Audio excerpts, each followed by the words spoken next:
Сәлеметсіңдер ме, оқушылар? Бүгінгі сабақтың тақырыбы «Мен не үйрендім?»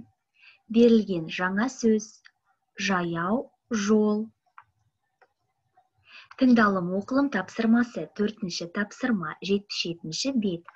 Мәтінді оқы. Біздің көше кең. Көшеде мектеп бар. Мектептің жанында жаяу жол бар. Жаяу жол тар. Көшеде бағдаршам тұр.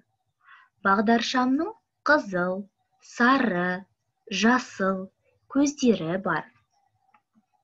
Жазылым тапсырмасы. Сөйлемдерді көшіріп жаз. Алмадан тосап жасайды. Шиеден тосап жасайды. Наннан тосап жасамайды. Осымен сабақ аяқталды.